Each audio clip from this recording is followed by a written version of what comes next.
diversas situações que envolvem a vida, do modo geral, do judeu na época, né? Naquela época não existia cristão, só existia judeu.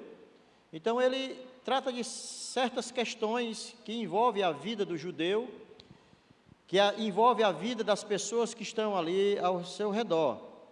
E nessa noite nós vamos falar sobre Mateus, do capítulo 5, do verso 27 ao 37, sobre dois problemas, dois pecados que Jesus estava falando naquele dia do Sermão do Monte. Vai falar sobre o adultério e sobre os juramentos. Então, assim, eu vou ler a primeira parte e depois a gente lê a segunda parte, certo?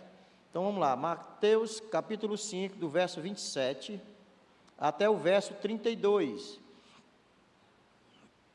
Diz assim a palavra do Senhor: Ouvistes que foi dito, não adulterarás.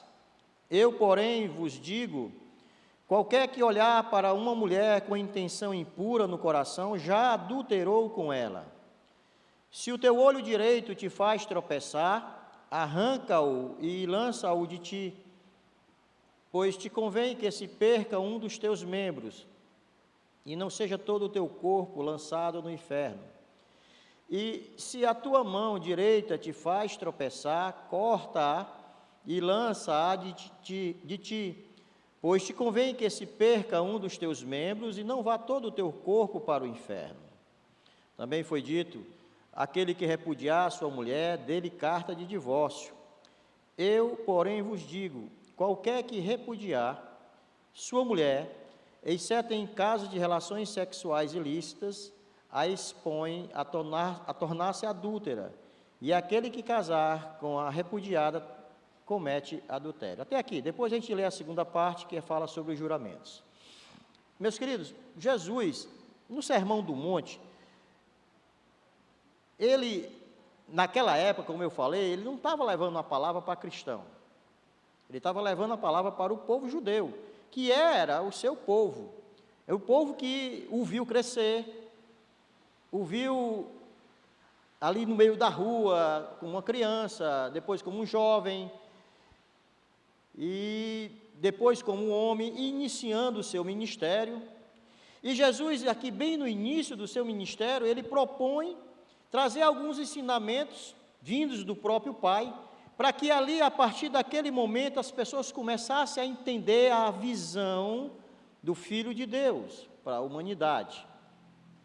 Jesus está trazendo, nesse seu ensino do Sermão do Monte, pontos e contrapontos ao que era estabelecido na lei da Torá, os 5 livros do Pentateuco, que era a lei que, até naquele ponto, era estabelecida para todo o povo judeu. A lei que Moisés trouxe para o povo escolhido de Deus. E assim, a gente percebe que a partir do primeiro momento, a partir do momento que Jesus começou a falar, ali no Sermão do Monte, ele começou ali a estabelecer as diretrizes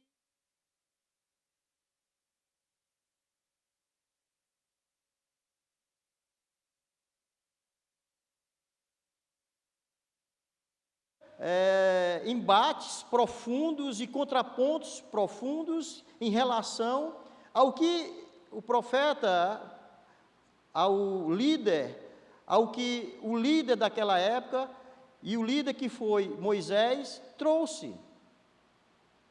Jesus, ele está com esses ensinamentos, ele está rompendo com o que era estabelecido. Certo que Jesus, como ele mesmo disse, eu não vim mudar a lei, mas mesmo assim ele mostra pontos que faz com que nós repensemos sobre o que ele está falando. Jesus, ele está rompendo com o modo de vida daquela época, porque se a gente perceber o que ele fala, eu estava lendo bem antes, ele fala sobre o homicídio, fala sobre o ódio, né? Ou seja, ele fala de várias outras coisas que afeito a todo mundo daquela época. Ele é muito mais contundente, ele é muito mais duro nas suas palavras do que ali era estabelecido, o que estava estabelecido. A proposta do Sermão do Monte era justamente fazer com que as pessoas entendessem que o que estava sendo colocado ali diante deles era uma nova visão. Uma nova visão. Jesus veio cumprir a Torá, tudo bem, mas só que ele mostra de uma forma diferente. E não se engane, meus queridos, ali havia líderes religiosos, ali os fariseus estavam ouvindo o Sermão do Monte, não era só o povão que estava ouvindo, tinha soldados romanos, gente de influência, ouvindo, porque muitas pessoas vinham, né, e a propaganda, ela corria de boca em boca, para que nesse momento muitas pessoas pudessem ser alcançadas. Quando ele diz, ouvistes que foi dito, não adulterás, e ele diz, eu porém vos digo, qualquer um que olhar para uma mulher com intenção impura, já pecou, ele está traduzindo para nós que nós devemos observar o nosso coração, as nossas intenções, os nossos pensamentos. A intenção aqui, ela é separada, a visão nova é essa, a intenção aqui ela é separada, ou seja, o pensamento é separado da atitude. Para o judeu daquela época, o adultério era considerado um pecado, mas devia ter a ação do adultério. Jesus, ele está separando aqui com o sermão, ele está separando o pensamento da atitude. A gente sabe muito bem que a intenção de acontecer alguma coisa, nós temos esse entendimento hoje, porque nós somos regidos pelo que o próprio Sermão do Monte está falando. Ou seja, aquilo que você pensa, aquilo que você tem intenção no seu coração, aquilo pode ser traduzido em atitude ou não. Vamos supor que eu pense fala aqui em outro pecado, eu pense em roubar alguma coisa. Eu me lembro muito bem que eu já até falei isso aqui, que no passado, quando passamos por uma situação muito difícil, mas muito difícil mesmo lá em casa, né, eu pensei até em roubar a farmácia Pague Menos, né? Eu pensei, né? Já pensou? Um policial roubar a farmácia Pague Menos? Já pensou o que é que o pecado não faz na cabeça de uma pessoa, né? Pensei. Mas daí, esse pensamento, ele se transformar em ação, tem um caminho para que isso aconteça. E Jesus, ele traz essa visão da divisão do pensamento e da atitude. Ódio, roubo, adultério, que mais? Mentiras, são pecados. Agora, esses pecados, eles surgem, Jesus traz uma visão que eles surgem primeiro na forma de pensar, e aí ele já diz que com tudo isso você já pecou. A gente percebe que o sermão, que a palavra de Jesus, ela é muito mais dura do que diz a Torá. Mas falando aqui sobre o adultério, sobre o que ele diz aqui, que você desejar uma mulher, só no pensamento você já está pecando, nós podemos ser tomados por diversos pensamentos. Quem aqui que nunca tomou pensamentos, pensou coisas absurdas, né? Quem nunca? Como eu disse, eu pensei em roubar a farmácia Pague Menos, né? Já desejei mulheres, já pensei em mentiras e falei mentiras, quem nunca fez isso? Quem nunca cometeu um pecado, né? Então o pensamento, quando ele vem à sua mente, é porque você, como o próprio Cristo disse, você já o consumiu aquele pecado, porque a intenção do coração vale tão quão a atitude. Jesus Cristo condena a intenção, o pensamento. Aí você diz assim, e qual é a solução para isso daí, né?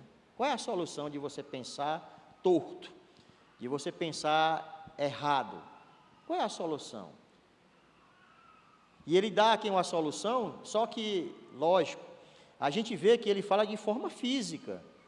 Pelo que eu sei, do que eu já estudei, a igreja primitiva não tinha gente lá sem olho e sem braço, sem perna, não. O pessoal estava tudo completinho. Ninguém foi arrancar o olho, ninguém foi arrancar a mão, ninguém foi arrancar, sei lá, uma parte do corpo, porque Jesus Cristo falou isso.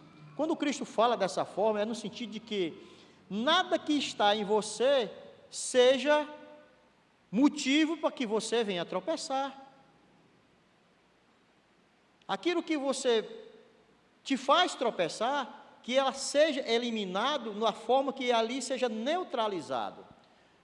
Então, a forma de pecar pelo olhar, de tirar a mão, de roubar, de fazer tudo isso, aquilo das atitudes que o corpo tem, ela deve ser neutralizada.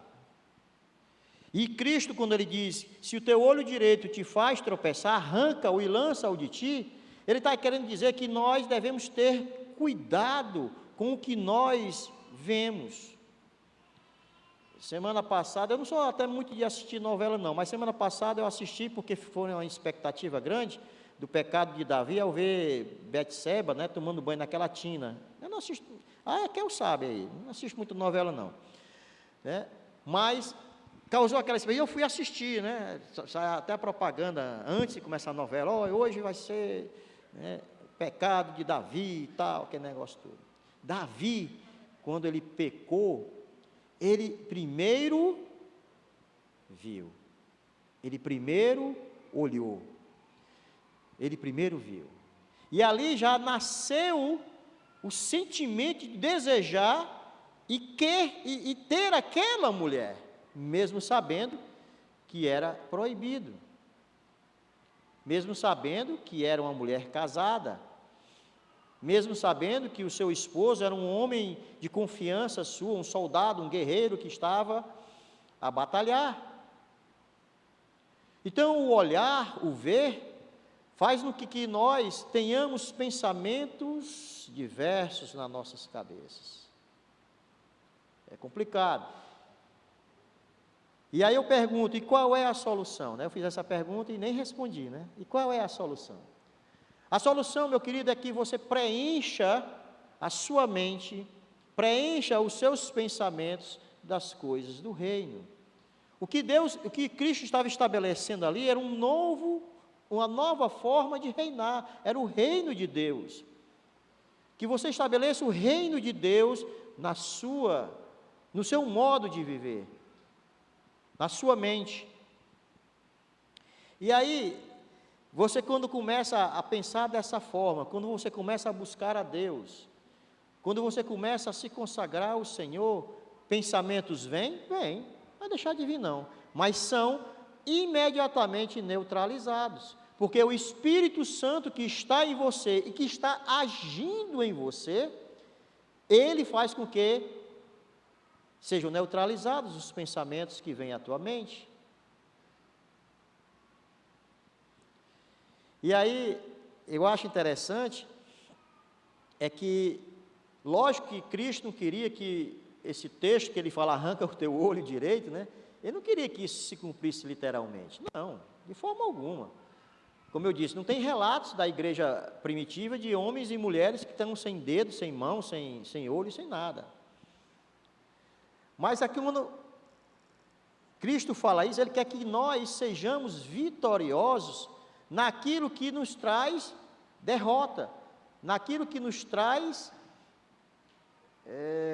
como é que eu posso dizer, que nos traz decepções, que nos traz, nos coloca em situações difíceis, além de falar do pecado.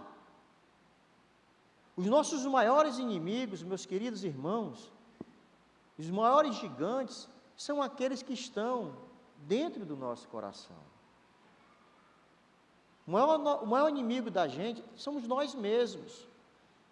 Somos nós mesmos. Eu vinha conversando com a Kel dentro do carro, ela disse, mas meu filho, eu não entendo muito isso não, porque você, vamos supor, ela vinha conversando comigo agora dentro do carro, vamos supor que você deseja uma mulher, você adultera com essa mulher, e aí você pede perdão a Deus, se arrepende, e Deus te perdoa? Perdoa. Mas, futuramente depois, você comete o mesmo pecado, e aí Deus perdoa? Perdoa. Ah, mas assim é bom demais, eu vou ficar pecando toda hora? Não. É porque a diferença, meu querido irmão, daquele que conhece a Cristo, que tem a graça de Jesus sobre a sua vida, é que ele não busca fazer isso. Ah, pode acontecer? Pode. Pode você mentir? Pode acontecer de você mentir? Pode. Mas que isso não faz com que nos atraia, isso não é mais atrativo para nós. Não é atrativo para mim roubar. Eu não tenho mais vontade, viu, Pedro, de roubar pague menos mais não. Não tenho mais não. Não tenho mais vontade, né? Então, ou seja, isso não é mais atrativo. Quando o sangue de Jesus vem sobre a sua vida, as coisas que antes pareciam interessantes, né, que parecia tão importante diante de ti, elas perdem o sentido. Nós começamos a olhar para o alto, começamos a ver as coisas de Deus. As coisas que vêm do alto são muito mais interessantes, porque a gente sente que Deus está conosco.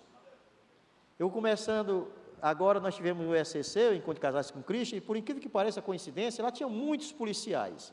Inclusive o Jean, que era o líder da EDG, é sargento da polícia.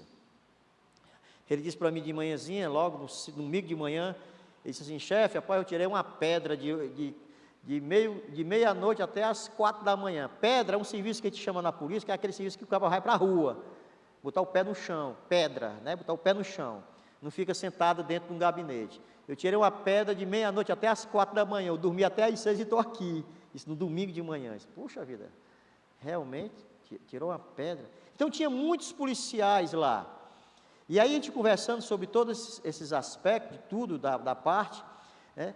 E achei uma coisa interessante, que ele me disse, olha, por mais que tenha sido, está sendo difícil para mim, né, eu acho que, para mim, o melhor lugar é aqui. Aí ele perguntou para mim, o senhor nunca teve mais vontade, depois que se aposentou, de trabalhar fora? Aí eu disse, rapaz, eu recebi muitos convites mesmo, para ser secretário de segurança no Camusim, onde eu morei 6 anos, para ser secretário de segurança na Itapipoca. Recebi alguns convites para ser secretário de segurança nesses locais.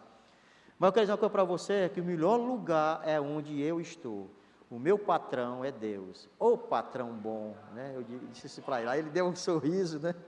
É mesmo, né? É o patrão bom esse patrão. Melhor patrão do mundo, não há melhor do que o nosso Deus. Então, o nosso maior inimigo, meus queridos, somos nós mesmos. Às vezes nós nos colocamos diante de situações causadas por nós mesmos. Nós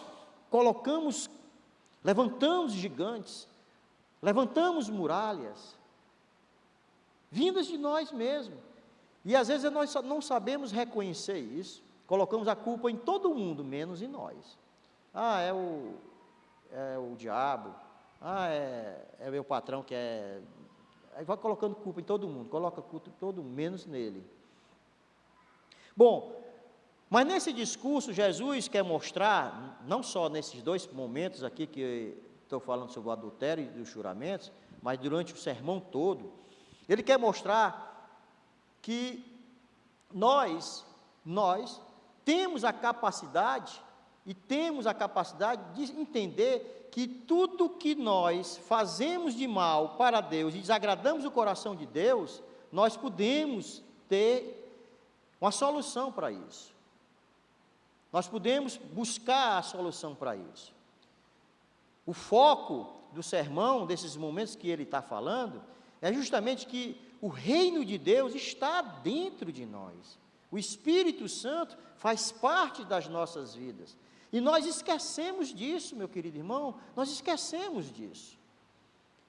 Esquecemos que nós temos o poder que está conosco, que é o Espírito Santo, de debelar todos esses pensamentos, todas as atitudes ruins que desagradam o coração do Senhor. Nós esquecemos do poder do Espírito Santo. Nós esquecemos que o Espírito Santo está conosco. Nós esquecemos que o Espírito Santo fala, nos orienta e nos ensina a todo momento. Afinal de contas, nós somos filhos de Deus. E nós esquecemos da atuação do Espírito Santo nas nossas vidas. Quando Jesus está falando naquela época, os fariseus que ali estavam, os líderes religiosos, eles começaram a pensar: esse homem deve ser louco, como é que eu vou cortar, tirar, arrancar um olho, né? Como é que eu vou tirar uma mão? Agora, porque Cristo queria que nós entendêssemos, até hoje nós devemos entender, que o objetivo final, o final é estar com Deus, é vivermos eternamente e não perdermos a nossa salvação. Esse é o objetivo final. Os meios, o que acontece durante o meio, não é importante. O final é que é importante. E o final nós estaremos com Cristo. Esse é o ponto, esse é o foco. Que o reino de Deus, o Espírito Santo habita em nós. E às vezes nós ficamos nos preocupando com coisas pequenas, do dia a dia. Coisas pequenas. Coisas, sabe, que não levam a nada. Coisinhas que não levam a nada. Pelo contrário, nos rouba a paz. Nos roubam a paz. Eu e Eiquel, nós estamos passando por uma situação muito, vamos dizer assim, inesperada, imprevisível, que mais? Imprevisível, inesperado.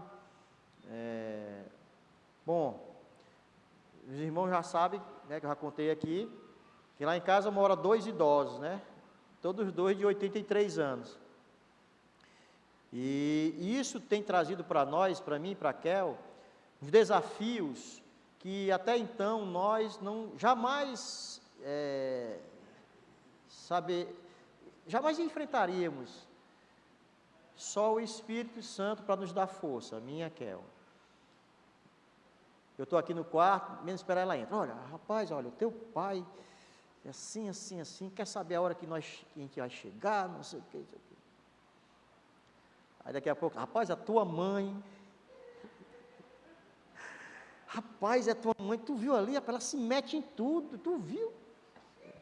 Rapaz, olha o biscoito do Benício, o biscoito, ela quer o biscoito do Benício, o biscoito de chocolate, que ela não pode nem comer o biscoito de chocolate. Né?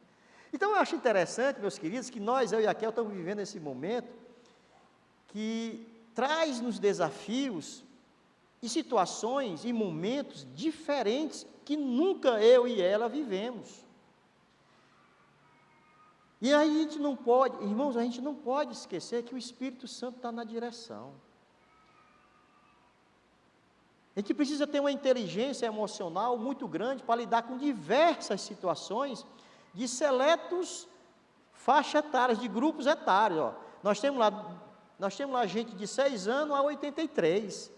Já pensou? De 6 anos a 83. O meu genro é que brinca comigo e diz assim: seu Cleiton não pode passar um velhinho na calçada que ele puxa para dentro de casa, né? Ele fica olhando aqui nas câmeras, passa um velhinho, pega o velhinho, bota para dentro de casa, vamos cuidar dele, né? Mas assim, essas situações que eu estou contando, minha e da Kel, nós, cada um aí de vocês, vive situações parecidas, diferentes, mas vive situações que precisa que o Espírito Santo esteja agindo na vida de cada um de nós. Se a gente não buscar, irmãos, força no Espírito de Deus, se a gente não buscar direcionamento do Espírito de Deus, se a gente não buscar o aconselhamento, a direção, sabe? Aí, se a gente não buscar isso, meus queridos, a gente fica perdido. Teve momentos, ainda tem momentos, eu sei que eu vou passar por momentos difíceis, que eu vou botar a mão na cabeça e dizer: Senhor, o que é que eu faço? Já teve momentos assim: Senhor, o que é que eu faço diante de uma situação dessa? E Cristo, quando diz que nós temos o reino de Deus, o Espírito Santo de Deus, e traz uma visão de todas as situações, ele quer dizer, olha, confie em Deus, confie no Senhor. O Espírito Santo vai saber o momento certo, vai te dizer as palavras certas, as atitudes que tu vai fazer diante das pessoas que estão ao teu redor, são atitudes vindas do próprio reino de Deus, porque tu está o quê? No centro da vontade de Deus, e busque isso, busque isso. Bom, mas aí nós vamos ler sobre os juramentos. Os juramentos. Ah, não, tem um pontinho aqui que eu esqueci aqui, sobre o casamento. Um pontinho. Ele fala do adultério e eu queria falar sobre o casamento. Se eu não falar sobre o casamento, eu não estou fazendo nada. Afinal de contas, nós estamos à frente aí de alguns casais desta igreja. Antes de chegar no juramento, eu queria falar, ele não fala do casamento, mas ele fala sobre o divórcio. E o divórcio é algo que está ligado diretamente ao casamento. Quando ele diz assim, eu porém vos digo, também foi dito, aquele que repudiar sua mulher, dê-lhe carta de divórcio. Quando ele diz isso, Cristo está dizendo que nós fomos criados para viver casados até que a morte nos separe. Não é para estar dando carta de divórcio, não. Ele ainda diz assim, eu porém vos digo, qualquer que repudiar sua mulher, exceto, em caso de, e dá abre um parênteses aqui, exceto em caso de relações sexuais ilícitas, expõe-se a tornar-se adúltera. E aquele que casar com a repudiada também comete adultério. Mas eu queria falar sobre o divórcio, sobre o casamento, porque aqui tem ligações diretas com aquilo que Deus deixou no início da criação. Lá em Gênesis 2, 24, fala sobre isso. Ele diz que deixará o homem, o seu pai e a sua mãe, e unir-se-á a sua esposa, e ambos serão uma só carne. Aí a instituição do casamento, aí a criação do casamento, a criação da família, e depois ele diz, procriai-vos, enchei-vos a terra. Então, quando Cristo fala sobre isso, ele não quer que haja divórcio. O divórcio não faz parte das palavras de Jesus Cristo.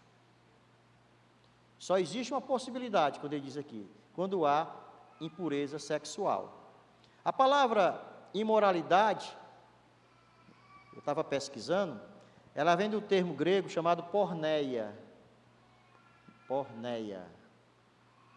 Porneia, pornografia, chachada, sei lá, pornô. Ou seja, tudo aquilo que é impuro sexualmente. Aí você, quando ele abre a exceção, ou seja, as demais coisas não é motivo para divórcio. Naquela época, por que é que Cristo está falando isso? Porque naquela época, qualquer coisinha era motivo de divórcio. Qualquer motivo, qualquer coisinha, besteira. O judeu, doido para trocar de mulher, aí a mulher queimava o feijão, queimava o arroz. Não quero mais não. Bastava isso. Os irmãos pensam que é exagero meu, não. Bastava queimar a panela do arroz ou do feijão, era motivo de divórcio. Hoje quase eu me divorciava da minha mulher. O feijão queimou. Então naquela época era motivo para o quê? Eu chegava lá em frente ao sacerdote, você veio aqui se divorciar, não, vem entregar a minha mulher, porque ela fala muito alto. Sério, gente, eu fui pesquisar. Quando Cristo fala sobre isso, ele quer dizer o quê? Meu irmão, você casou, ela pode falar alto, ela pode comer, ela pode queimar o feijão, queimar o arroz, ela pode fazer o que quiser. Não é para se divorciar dela, não. É até que a morte nos separe. Em outra linguagem aqui mais comum do nosso dia, ele está dizendo isso. Ele só abre a exceção se por relações sexuais ilícitas, ou seja, impureza sexual. Mas fora isso, a mulher gastou o meu cartão, quebrou o meu cartão. vamos me separar dessa mulher. Não, não tem condições, não. Ah, a mulher bateu o carro, novinha, a mulher bateu o carro, vou me separar dela. Ah, a mulher passou uma semana viajando, vou me separar dela. Não. Ah, eu não gosto mais dela, pronto. Ah, não é motivo. Quando o Cristo fala sobre isso, é porque ele está dizendo, olha, naquela época era muito fácil você repudiar uma mulher. Porque, não, é sério mesmo, eu fui pesquisar, eu fiquei assim horrorizado com os motivos pelos quais os homens repudiavam as mulheres. Aí Cristo na fecha, na fecha, diz, ó, se tu casar com a repudiada, também está cometendo adultério, para justamente não ter brecha para o cara, né, casar com a outra mulher. Porque, meus irmãos, o casamento, ele é divino, é sagrado, foi o próprio Deus que criou. Foi o próprio Deus que criou. O que tem aí uma onda de divórcio no meio evangélico, irmão. Não estou falando do mundão, não. Não estou falando do mundão, não. Do meio evangélico. É uma onda de divórcio. Qualquer coisinha a turma aí está se divorciando. Esse texto que foi escrito, essas palavras que foram ditas, esse sermão que foi proferido, é tão atual como naquela época. Hoje tem gente que já casa em contrato. Já casa com data de se divorciar. Ninguém mais quer pagar o preço de estar casado. Não. Eu não sei o que foi, eu não sei onde é que eu estava. Eu lembro já. Ah, pronto, no supermercado. Eu fui comprar umas coisinhas lá. Aí eu comentei, aí a moça me dá para você comprar esse biscoitinho aqui para ajudar na minha meta, né? Elas fazem assim, tem às vezes não fica, elas ficam pedindo. Aí diz, moça, mas eu não estou mais comendo essas coisinhas doces não, mas eu vou levar para minha netinha, que ela é doida por esse biscoitinho, que é um biscoitinho assim que tem só uma parte recheada. Aí ela disse assim, e o senhor tem neto? Tenho, ela tem uma netinha de 6 anos. Ah, tá certo. Aí ela disse, olha, eu estou grávida de 7 meses. Ah, que bom. E o senhor tem quantos anos de casado? Eu disse, vou completar 37. 37? Eu não conheço ninguém que tenha 37 anos de casado. Parece assim uma coisa do outro mundo. Eu me sentia assim um ET. Eu me sentia assim, o que foi que eu fiz de errado? Mas é o que o mundo tem para todos, a sociedade tem isso daí. Qual é o modelo que nós temos de casamentos que dura até a morte que os separa? Quando acontece, é noticiado na televisão. Nós somos exceções. Aqueles que conseguem, agora recentemente o Carvalho completou 50 anos de casado, meu Deus do céu, se eu falo, o Costa, o Costa está aqui, 51, rapaz, se eu falar isso para alguém, ou eu fui falar que eu tinha 37, a mulher pensou que eu acordou todo mundo, eu disse, rapaz, eu conheço pessoas que têm 50 anos de casado, se eu falar isso, rapaz, é motivo de, rapaz, tem que chamar a televisão, fazer uma reportagem, porque a moda hoje é essa, o modelo hoje é esse, é que as pessoas casam, mas já com data para se divorciar. Casamento, meus irmãos, não é brincadeira, e hoje o que nós vemos é isso, é uma brincadeira, com algo que foi instituído pelo próprio Deus. Algo que foi instituído pelo próprio Deus. Se divorcia com muita facilidade, as pessoas não estão nem aí, como eu falei. O casamento, ele é uma aliança divina, irmão. Aqueles juramentos que você faz ali, diante de Deus, você faz diante dos homens, mas em primeiro lugar você está fazendo diante de Deus. Os votos que você faz é diante de Deus. Aí, lá em Gênesis diz, eu te far-lhe-ei uma ajudadora, né? Deus diz, te far-lhe-ei uma ajudadora. Aí eu fui pesquisar, né? Cada itemzinho de fazer uma ajudadora. Aí eu peguei e encontrei uma palavra chamada dabak. Dabak quer dizer se unir à mulher. Quando eu falei aqui em Gênesis 2:24, né? E deixará o homem, seu pai e a sua mãe, e unir-se-á a sua esposa. Unir a mulher. Aí eu fui saber o que é unir, ele significa grudar. O cara às vezes reclama, uma mulher grudenta essa mulher, né? O cara diz, né? Essa mulher gruda. Mas é isso mesmo. É grudar. É colar. É se apegar. E eu sou ele. Gruda no Pedro. Sabe? E eu, Camila? Gruda. Quer ou não? Ou. Gruda, é grudar. Iniciar a sua esposa é grudar. Né, Vivi? É grudar. Não é não, Iris? Gruda. Gruda no bonitão aí, viu, Orleida? Gruda. Viu, Dalvina? Gruda. Então, iniciar a sua esposa é apegar-se, é se grudar. Então, algo que é grudado, que você já tentou descolar qualquer coisa que está grudado com cola super bond, aquelas colas, né?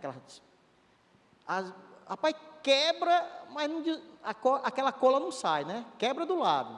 O que é isso? Trauma. Trauma. Qualquer separação, ela vem sempre seguida de trauma.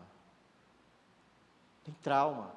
Não existe divórcio. Oh, eu me divorciei. Oh, nós estamos se divorciando. Que coisa linda, rapaz. Não existe isso, não. Que coisa, nós estamos divorciando, vou fazer uma festa, um divórcio. Ela está aqui comigo, nós estamos divorciando. Não existe isso. Todo divórcio, ele vem com trauma. Posteriormente, se trabalha o perdão, tudo bem, casais voltam a se falar normalmente, porque tem filhos, aí é outra coisa. Mas o divórcio, a separação, ela é uma quebra, ela vem com traumas. E a mulher, ela é como a própria palavra de Deus diz, ela é uma ajudadora, é aquela que se encaixa, ela dá ideia de complementariedade, ela complementa o marido, não dá ideia de estar abaixo do marido, não. Quando ela diz ajudadora, ela está dando o quê? Ela está se completando o macho, e o macho complementa a fêmea, dá ideia de complementariedade. E aí, hoje a gente quer quebrar isso com muita facilidade. Então, quando ele fala, eu queria, né, falar sobre o divórcio, justamente o ponto que ele fala, essa palavra é muito importante para todos nós. Eu sei que aqui não tem ninguém pensando em se separar, não, graças a Deus. Mas que a gente possa firmar mais ainda a nossa vontade de estar junto. Nós temos aqui um casal que acabou de casar, são recém-casados, estão lua de mel, né? O Carlos e a Camila, que permaneçam juntos até que a morte os separe. Sabe, irmãos? Que permaneçam juntos. Nós não podemos entender isso como algo natural e normal, não, de forma alguma. Tudo que o mundo quer colocar diante de você hoje, quer fazer com que as coisas, do modo do mundo, que ela seja normal, ela não é normal. O normal é aquilo que vem de Deus para a tua vida e para a vida da tua esposa e para a vida da tua família. Isso que é o normal, aquilo que vem de Deus. O divórcio não é um plano de Deus. Não é. Praticar o perdão deve ser a tônica, deve ser o cerne de todo cristão, a busca de todo cristão. Uma vez eu pregando aqui, eu fiz até uma dinâmica, eu mandei escrever uma palavra perdão ali. Porque é isso que deve permear as nossas vidas todo dia, todo momento. Porque a vontade que eu às vezes tenho de esganar minha mulher é grande. E ela tem essa mesma vontade também, irmãos. Tem a mesma vontade de dar uma voadora em mim. Ora se eu não sei. Né? Mas aí, é isso que é o bonito da coisa. Sabe, Camila? O bonito é isso. É fazer que com duas pessoas que são totalmente diferentes, de formações diferentes, de caráter diferente, de linhagem diferente, de casas diferentes, se juntem e vivam em paz. Que vivam com amor. E Deus ali, né, agindo nas diferenças das duas pessoas que se propõem a ficarem juntas. Então, Cristo, quando dá aqui a sua informação, ele diz apenas assim, ó, casos de imoralidade sexual. Fora isso, não é permitido. Divórcio não faz parte do plano de Deus. Cônjuges violentos Não faz parte da vida de nenhum casal. Não podemos admitir, meu irmão, todo dia. Queria aqui só abrir aqui um preâmbulozinho rapidinho. Mas todo dia, rapaz, aquele Cariri, aquele Juazeiro do Norte, acaba, o homem mata a mulher, né? O pessoal não gosta de mulher, não, é? Porque, pelo amor de Deus. Todo dia a gente vê notícia de homem matando mulher. Irmãos, misericórdia, misericórdia. O divórcio não é um plano de Deus, como eu falei. Mas no caso de um acontecimento desse, o divórcio precisa existir. É um remédio amargo que tem que se tomar. Infelizmente, quando há imoralidade sexual, quando há violência, é um remédio que se tem que tomar. Infelizmente. Porque você não vai poder viver uma vida de abusos. Não se pode viver uma vida, isso aí não é vida. Por isso que Cristo dá a exceção, ele coloca aqui a exceção.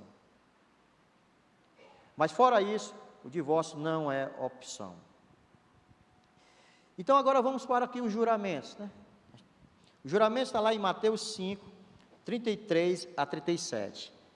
No juramento ele diz assim: também ouvistes que foi dito aos antigos, não jurarás falso, mas cumprirás rigorosamente para com o Senhor os teus juramentos. Eu, porém, vos digo, de modo algum jureis, nem pelo céu, por ser o trono de Deus, nem pela terra, por ser estrado de seus pés, nem por Jerusalém, por ser cidade do grande rei. Nem jures pela tua cabeça, porque não podes tornar um cabelo branco ou preto. Seja, porém, a tua palavra sim, sim, não, não. O que diz passar vem do maligno. Quando Jesus prossegue aqui o seu sermão, ele agora está levando para nós uma nova visão sobre o domínio das palavras. Como nós devemos dominar aquilo que nós falamos. Porque o que tem de irmão, o que tem de irmã, falando bobagem por aí, e às vezes jurando por tudo que é coisa, e a verdade não está nele, precisamos ter cuidado em relação a isso. Quando Cristo fala sobre isso, é justamente para que nos alerta, Ele está nos alertando, para que o que vier da nossa boca, o que vier do nosso pensamento, sejam o quê? Palavras de verdade. Precisamos dominar aquilo que é mais indominável, que é a língua. Como é que a gente deve se comportar, falar, agir? Eu não sei quem foi que falou, mas alguém falou daqui dessa igreja que a quantidade de crentes que compram com ele é grande, e a quantidade de crentes que mentem e não pagam, e juram até pela mãezinha morta, e não pagam, é grande. A verdade deve estar em nós, meus queridos irmãos.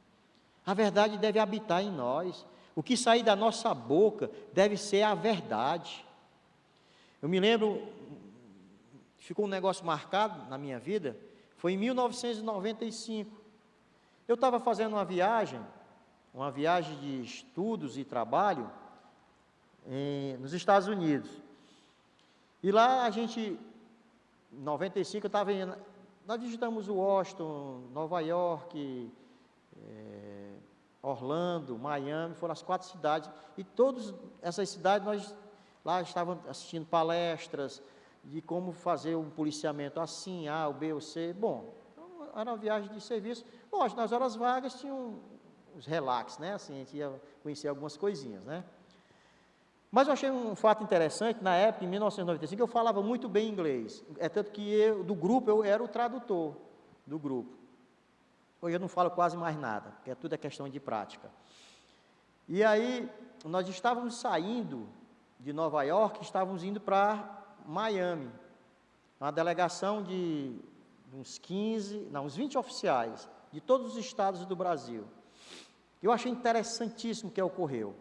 Quando nós estávamos nos preparando dentro do ônibus da polícia, que a polícia de Nova York nos cedeu um ônibus com motorista e tudo, nós estávamos colocando material, as malas dentro do ônibus para ir para o aeroporto, o JFK, e aí estava faltando um oficial, um capitão do Maranhão, estava faltando. E por acaso ele estava dormindo no mesmo quarto que eu estava dormindo.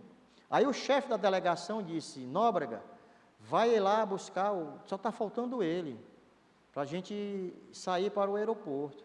Aí eu peguei o elevador, 37º andar, cheguei lá, Chagas, rapaz, o que é que está acontecendo? Rapaz, aqui, a mala aqui não abre, essa mala não abre. Eu comprei a mala e ela não abre. Onde é que eu vou botar minha roupa agora?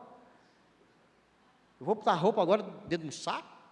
Esse rapaz, é mesmo, realmente. Então vamos lá, peguei a mala com ele, nós descemos, né, atravessamos a rua. E onde foi que tu comprou essa mala? Aí, rapaz, naquela loja ali do coreano, no outro lado. Aí nós atravessamos a rua, aí eu fiz assim para o chefe da delegação, né? Just a minute, só um minutinho. Aí eu corri lá, né? Aí cheguei na loja do coreano, em tudo fardado, fardadão, né? Ele olhou assim, aí eu falei para ele: olha, a mala dele não está, né, está com defeito. Aí ele disse assim: vamos consertar. Aí ficou mexendo, aí eu disse: rapaz, esse negócio aqui vai demorar. Aí eu fui lá no ônibus, aí disse: Herrera, calma, vamos ali resolver um probleminha, o motorista. Quando o policial de Nova York entrou na loja do coreano, o coreano, ele mudou de figura, ele mudou, na mesma hora. Aí o policial disse: olha, esse aqui é policial do Brasil, ele disse que comprou a mala com defeito. Se ele comprou a mala com defeito, é a verdade, policial não mente, troque a mala. Sim, sim senhor, policial não mente.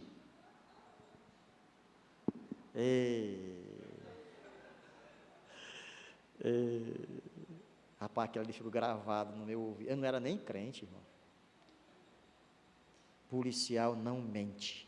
Se ele comprou a mala com defeito, é porque ela está com defeito. Troque a mala. Sim, senhor. Pegou outra mala, era uma mala grande, assim, prateada, de metal, bonita a mala. Ele abriu, ok, thank you very much, vamos embora. Policial não mente. Irmãos, aquilo ficou gravado na minha mente, porque não é só policial que não mente, não. Crente também não mente. Eu vou repetir. O glória a Deus foi baixinho. Crente também não mente. Glória a Deus. Meus irmãos, nós não mentimos. Por que é tão difícil das pessoas acreditarem nisso? Afinal de contas, nós temos o Espírito Santo de Deus em nós. O reino de Deus está em nós. Cristo falou no seu Sermão do Monte, dando orientações claras de uma nova visão. Crente não mente. Crente não mente. Não mente. Então, o juramento, quando você fala alguma coisa, ele diz: não devemos jurar pela cidade, não devemos jurar por Jerusalém, nem pelos cabelos da cabeça, não devemos jurar por nada disso. Ele está querendo dizer que, mas agora vem a pergunta: não, quer dizer, eu não posso mais jurar mais não, é? É proibido jurar, porque Cristo está dizendo aqui no sermão que é proibido jurar. Ele disse: não devemos jurar não jureis, não é isso? Ele está dizendo isso. Aí, e aquele juramento que eu fiz na época que eu entrei na polícia, juramento à bandeira? Eu acho que é bom os antigão aqui, eu acho que todo mundo fez o juramento à bandeira aqui, né? O juramento que você fez diante da sua esposa no altar. O juramento que você vai diante de um juiz e diz: eu juro falar a verdade, com a mão em cima da Bíblia, nada mais do que a verdade. Crente pode fazer isso? Pode, irmãos? Pode. Pode. Porque quando Cristo fala desse juramento, é porque ele quer dizer que nós não devemos colocar o nome de Deus em vão, porque aquilo que sair da nossa boca seja estritamente a verdade.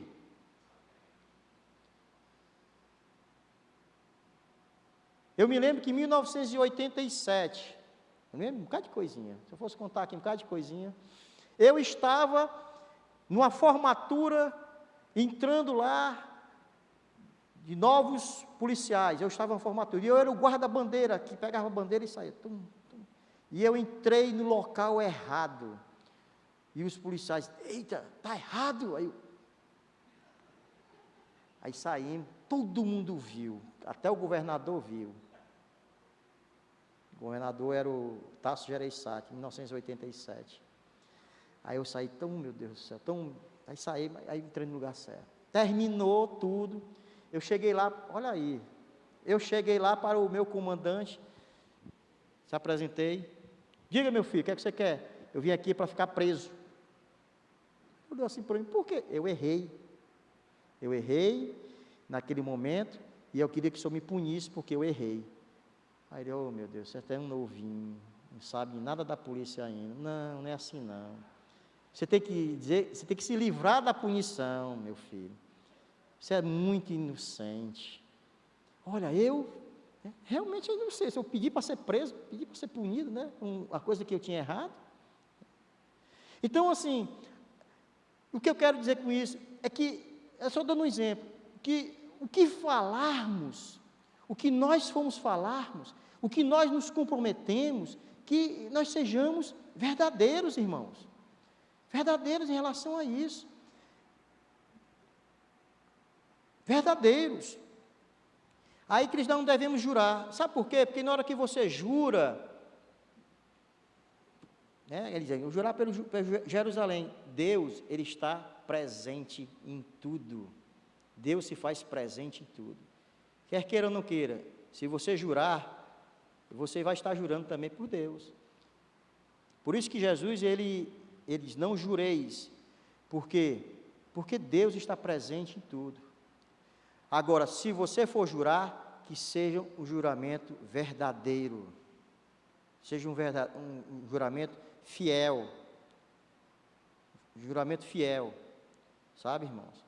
O que nós vemos hoje é muita desonestidade, o que nós vemos hoje é muitas pessoas aproveitando-se da condição, né, que está, eu sou crente, eu sou pastor, eu sou bispo, a última agora eu sou sumo sacerdote, né, pastor? Eu mandei esse vídeo, não foi?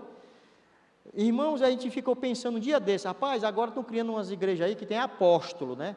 Aí até a gente conversou, disse, meu irmão, e depois, o que é que vem depois de apóstolo? Descobri hoje, é o sumo sacerdote, ó, estava lá, esse aqui é o sumo sacerdote, pronto, acabou, ninguém mais fala, mas é só através dele, acabou-se a figura de Cristo, é o sumo sacerdote, criaram agora o sumo sacerdote.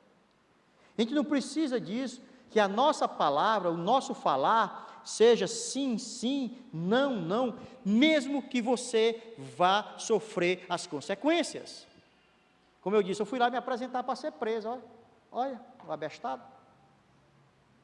Mesmo que eu vá ser, é sim, sim, não, não, mesmo que você vá sofrer as consequências.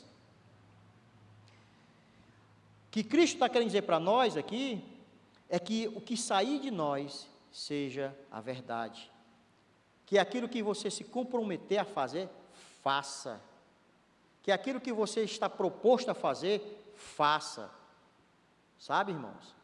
Então é isso que os irmãos precisam entender, Cristo está dizendo isso.